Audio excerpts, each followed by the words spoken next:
What is going on, everyone? We're back in our Bears franchise in Madden 17. It is week 4, final game of the preseason, and that means the final roster decisions. We have to make 10 cuts at the end of this episode, but first we have got to play this game against the Houston Texans to see in these final positional battles who is going to win out and make the final cut. So first and 10 here for the Texans as they have the ball first. It's going to be Brock Osweiler, hand it off to Lamar Miller. He is down that left side. He has got a lot of room, and he is going to get all the way down to the 50-yard line. 22 yards for him on the first carry of the game. So already a shaky start for the defense. The defense has not been great, not up to the standards they were last year as the first best defense in the league. Not looking like that at all through the preseason. Hopefully that fixes itself once we head to the regular season. But second and 10 here, pressure coming for Osweiler. He's going to find Jadry Hopkins, and he is going to find the end zone. Has no help behind him, and that is not the start we were looking for. So a very quick 7-0 lead for the Houston Texans. We get the ball now. It's going to be Zach Dudley, probably playing just this one drive here as he goes down to a big hit, just gets rid of it. So it's going to be an incomplete pass, but now third and 10. Dudley looking for the first down as he's going to throw across the field. Braverman with it, but he didn't run the route far enough to get the first down. He's out just a couple yards short, so we have to give the ball back, and that's a 3 now here. Now first and 10. Osweiler dropping back, and he is immediately going to be hit by Rashida Hagan. Some poor blocking there from the Texans. So third and 17 here. It's going to be Osweiler, and look at this, wide open as Bryce Callahan with the poor coverage as he gets beat badly. So the Texans with the first down. On second and 8, it's going to be Hopkins, and he's going to pick up another first down as the Texans moving the ball easily so far here in this first quarter, although Osweiler and the rest of the starters will be gone here in about 15 seconds as here second and 11. He's going to throw it up, and this one's going to be intercepted as Bryce Callahan, making up for getting beat on that last play, gets the interception, and that is a statement made. Callahan fighting for that roster spot now. First and 20 here after a holding penalty. We're going to go down to a sack, so it's going to be Glennon here, third and 22, looking downfield. He is going to find Cameron Brate, but he's going to come nowhere close to the first down. So just like that, we have to get the ball right back to the Texans. So still a 7-0 lead for the Texans. Last 2 minutes of the second quarter here. It's going to be Irvin, the running back, with the catch here, and he's going to get all the way out near the 50-yard line, down at the 48 as Chase Daniels, now the quarterback, 130 in ticking here in this second quarter. It's going to be Daniel dropping, quick throw to Miller as Braxton Miller down to the 45. Daniel a perfect 4 for 4 as Osweiler, besides the interception, was perfect in that first quarter. Now Daniel's second and 2, this time nowhere to go, and it's going to be Cowan, the rookie, with the sack. Impressive preseason from him. Now third down, nowhere close to getting that first down on that throw. So we will get the stop and we'll get the ball back. Now under a minute to go in the second quarter. Let's see if we can put some points on the board here. And this is going to go a long way as it's going to be a catch and a face mask penalty. So already now across the 50 at the 38, we're going to go with the halfback screen here. It's Jordan Howard set up, gets the block down the sideline, and he is, should have gone out of bounds, but we're going to stay in bounds as the clock continues to tick. We'll call the timeout. So second and 10 now from the 16. It's going to be Glennon looking, going to throw it right up the middle there to Goodwin as he'll get down at the 10 now. Third and 4, clock is still ticking here as it's going to be Glennon looking for the first down. He's going to find Howard, but he throws it behind him. That could have been a touchdown if he had it in the right place, but instead he's down. We call the final timeout, and we will kick the field goal. So 7-3 is your score as we head into halftime. We will get the ball here. We're actually a little bit later on in the third quarter already. 2 minutes to go in the third quarter.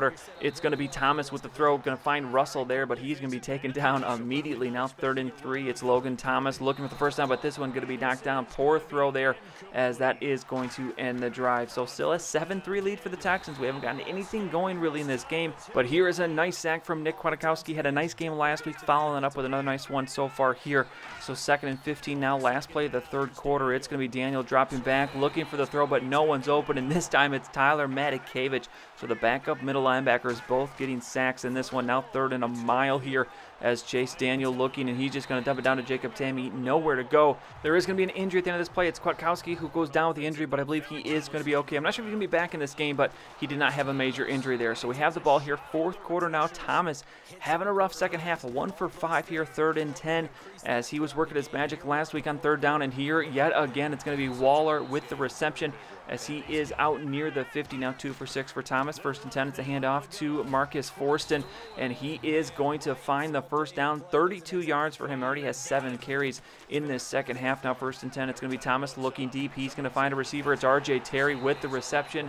Going to be a flag on the play, though, and this one is going to end with a block in the back and that's going to be on Darren Waller. Unnecessary as well, as I believe Terry was pretty much already down when the flag was thrown, but now 2nd and 9 from the 28. It's going to be a quick throw to Lakeem Richmond, as he's going to be down inside the 20, the rookie, with his first catch of the game. Now 1st and 10 from the 19. It's going to be Thomas looking, throwing, and who has beaten his man? It's Lakeem Richmond, and he's got the touchdown, the rookie. I believe his first touchdown of the preseason, so his first professional TD. So we have the lead now, 10-7, 1st and 10 for the Texans, and Daniel going down again, and Jamison Salisbury with his 2nd sack of the game, as the defense has taken command here in this second half, getting a lot of pressure on Chase Daniel. But now 3rd and 19, he's got a long time to throw here, and eventually is going to find a receiver, but he had a foot out of bounds, so that is incomplete, and the Texans have to punt. So now with the ball, it's Marquise Forston. Another nice run here as he is eating those yards up here in the second half, 46 yards now. As on 1st and 10, Forston gets the ball again, and look at this, a wide open hole. He's off to the races, and look at that's a flag. RJ Terry, as he doesn't have the speed to make it to the end zone, but the big gain is going to be wiped out by the very obvious block in the back by RJ Terry. Completely unnecessary as well.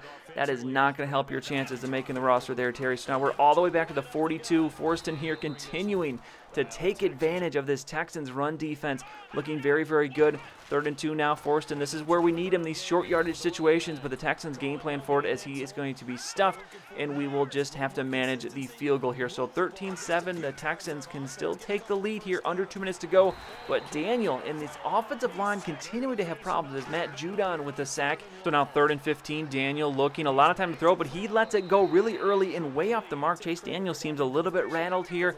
Texans now have to go for it on 4th and 15 as he's dropping back, looking downfield, and he is going to be intercepted, and it's the rookie Malik Craig, as that will cap off the preseason. That pass was way off the mark as well. Nice job from Craig to make the adjustments to get the pick. So 13-7 is the score. Glennon, a little bit better game this week, 8 of 11 for 95 yards. Chase Daniel, 10 of 17, 92 and an interception.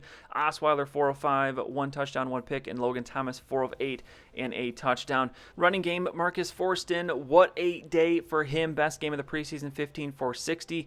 No one else really talk about. Lamar Miller, 6 for 31. Receiving, DeAndre Hopkins, 351 and a touchdown.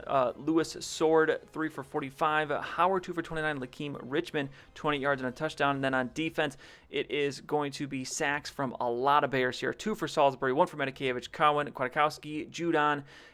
Anyone else here? Hagman gets 1 as well. And then picks from Malik Craig and Bryce Callahan. So that is your preseason. We go a perfect 4-0. But now it is time for some very important decisions. We have 10 cuts to make. Let's take a look at the numbers from the preseason. Glennon, 442 yards passing, 2 touchdowns, no interceptions. Thomas, 21 for 41, 329, 3 touchdowns, no interceptions. And Zach Dudley, 245, 3 touchdowns, 1 interception. So very, very good. He was 80% completion as well, but only 1 turnover from those quarterbacks. Forston, 43 for 162. He got a majority of the work in this one. No one else really did anything too special. RJ Terry leads us with 139 yards and a touchdown. Braverman, 123 and a touchdown. Lee, 122 and a touchdown.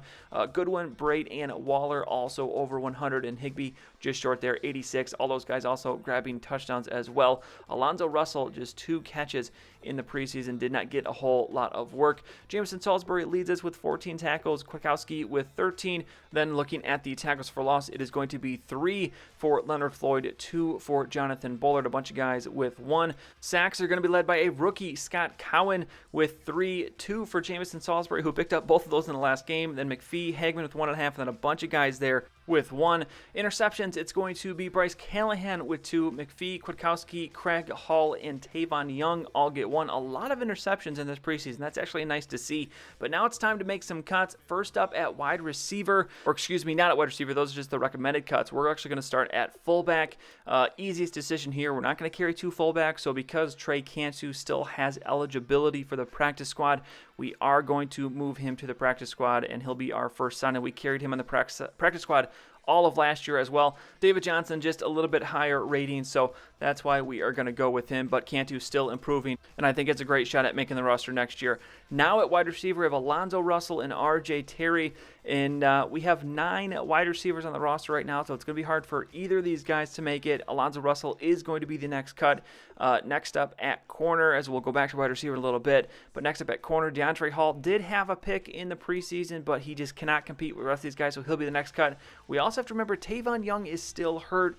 I don't think he's going to be good enough to make the team, but that means we're going to have to make an extra cut to finish this out. So as we continue here, next up at halfback, I was impressed with Marquise Forston.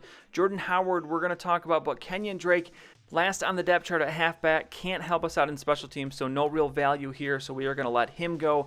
Back to wide receiver now. We have R.J. Terry and Lakeem Richmond. Still with 8 wide receivers. We're not going to carry 8 wide receivers, so R.J. Terry is going to be the next cut. And actually, because he has eligibility, we're going to move him to the practice squad. Next up is going to be maybe the biggest surprise cut of the preseason. Silatalu signed Collins in free agency. We drafted a center, so he doesn't really hold any value here.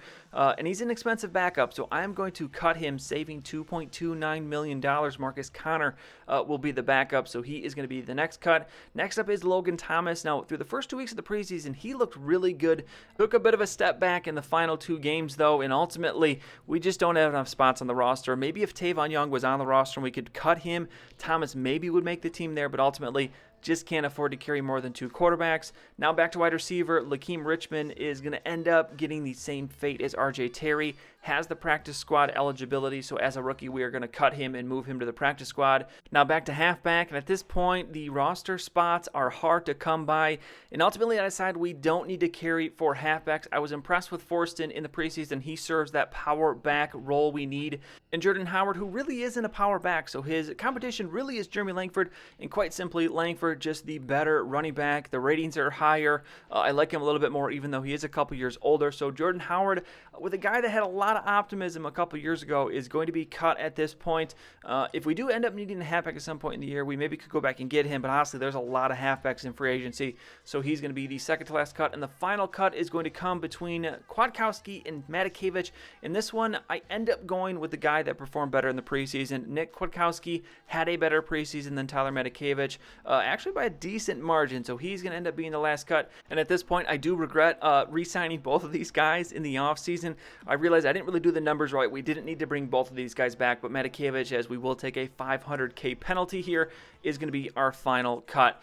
Trade offers, Kevin White and Drell Freeman. I'm not going to make any trades here to end this preseason. We're going to head into the regular season with the roster we have. As I talked about last episode, if we have any injuries here in these first few weeks of the season, then we can look to take advantage of our high number of draft picks and maybe a guy like Freeman to work a trade if we need to replace someone. But ultimately, I'm happy with the roster. I think this team is going to be very, very good, and we'll see how we do as we are now in to week 1 of our 3rd season in this Bears franchise. Excited about this one. We had a great season last year. We should have an even better season this year. The team is good. We have built this team up in just a short couple years, and now we are going to look to make a very, very serious run at the playoffs this year, and maybe a deep run, possibly even a Super Bowl.